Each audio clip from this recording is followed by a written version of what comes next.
September 29, 2025, Kansas Speedway. The Hollywood Casino 400 ended in a double overtime finish that turned teammates into rivals and playoff hopes into chaos. One lap, one corner, and a collision between Denny Hamlin and Bubba Wallace opened the door for Chase Elliott's victory and drew sharp words from Dale Earnhardt Jr. The incident came on the final lap in turn 3.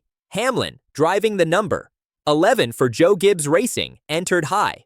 Wallace, in the number 23, was squeezed toward the outside wall. He brushed it, both cars lost speed, and Elliott surged past on the bottom. Elliott won by inches, Hamlin faded, and Wallace dropped to 5th. For Wallace, the finish was costly. He left Kansas 26 points below the playoff cut line, now facing a must-perform race at Charlotte's Roval. The moment carried added weight because Hamlin isn't just a rival, he's Wallace's co-owner at 23XI Racing.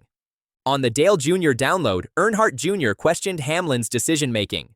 "No, I can't applaud it. Not like that, not with the car you own," he said, highlighting the conflict of interest when an owner races aggressively against his own driver. He asked why Hamlin didn't dive low instead of sliding up into Wallace's line, calling it a little too hard. Still, Earnhardt acknowledged Hamlin's right to race for wins in the playoffs.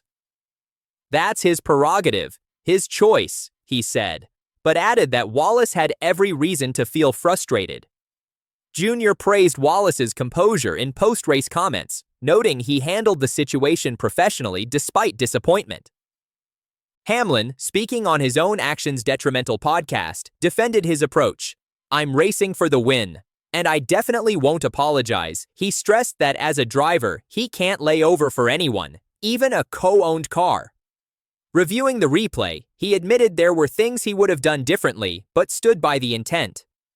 The dual roles Hamlin carries, driver for Joe Gibbs Racing and co-owner of 23XI, were central to the debate.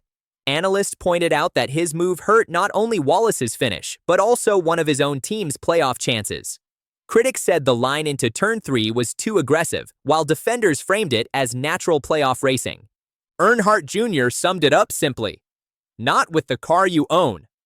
That phrase echoed across media as the defining commentary of the clash. Wallace, for his part, avoided escalation. Though visibly frustrated, he voiced his opinion firmly but professionally, a stance praised across NASCAR media. His deficit of 26 points leaves no margin at Charlotte, amplifying pressure on his playoff hopes. Meanwhile, Elliott's opportunistic pass gave him his 3rd win of 2025, locking him into the next round and boosting Hendrick Motorsports' playoff momentum. Hamlin remains safe above the elimination line while Wallace faces the toughest road. Kansas delivered drama, but the aftermath has dominated. In a single corner, Elliott gained a win, Hamlin lost a milestone, and Wallace lost ground. Dale Jr.'s sharp critique and Hamlin's unapologetic defense have ensured the Kansas clash will be remembered as much for controversy as for competition. If you want full coverage of NASCAR's biggest playoff battles and reactions from legends like Dale Jr., subscribe and turn on notifications so you never miss the next story.